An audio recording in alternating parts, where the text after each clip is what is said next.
Donc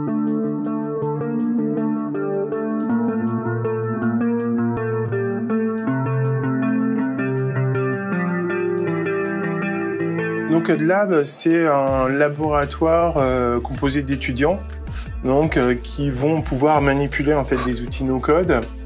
Et on l'a conçu un peu avec le BDE du département informatique comme des ressources possibles pour des start-upers, pour des associations, pour l'économie sociale et solidaire, pour pouvoir proposer en fait des outils simples à mettre en œuvre qui vont permettre de faire avancer des projets. Ces outils no-code, ils vont faire partie en fait probablement des compétences que les étudiants vont avoir besoin dans les années qui viennent. Parce qu'en fait, il n'y a pas assez de développeurs pour coder toutes les applications.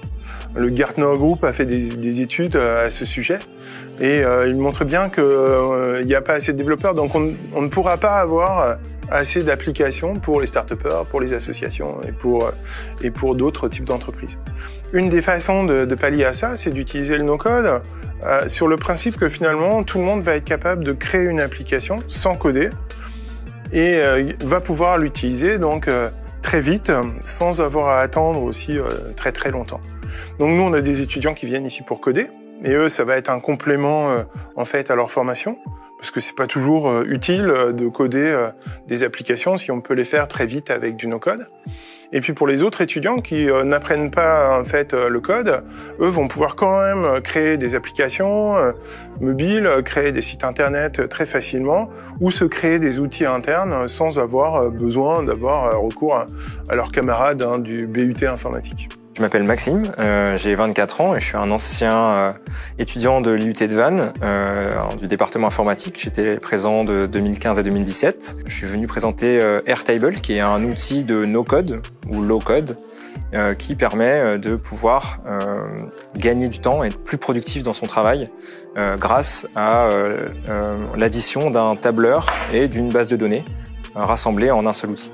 Airtable permet en fait à des étudiants qui savent coder de tester rapidement des hypothèses et de pouvoir organiser des grands volumes de données de façon rapide et en un clic. Le principe du no-code, c'est d'être accessible au plus grand nombre sans prérequis techniques et donc le no-code s'adresse essentiellement à des gens qui ne savent pas coder pour leur permettre de pouvoir développer par eux-mêmes des applications et des logiciels qu'ils n'auraient pas pu faire auparavant et ceci permettant une économie surtout de coûts.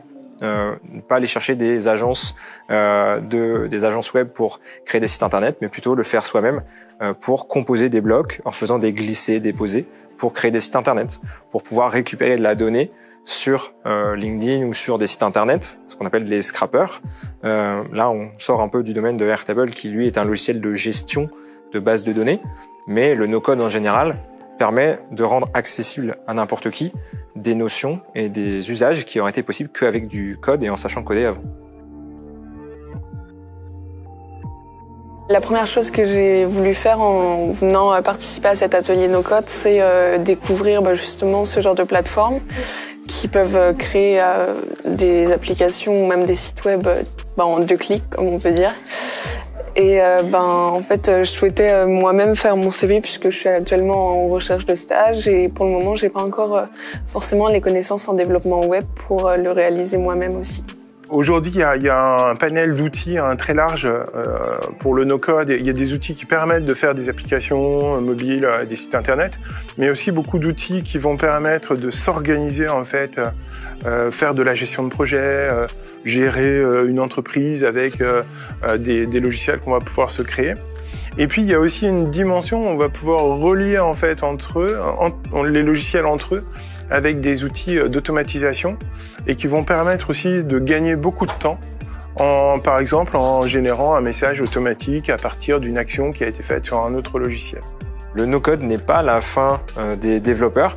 On aura toujours besoin des développeurs pour développer des applications no-code. Ça, c'est le premier truc.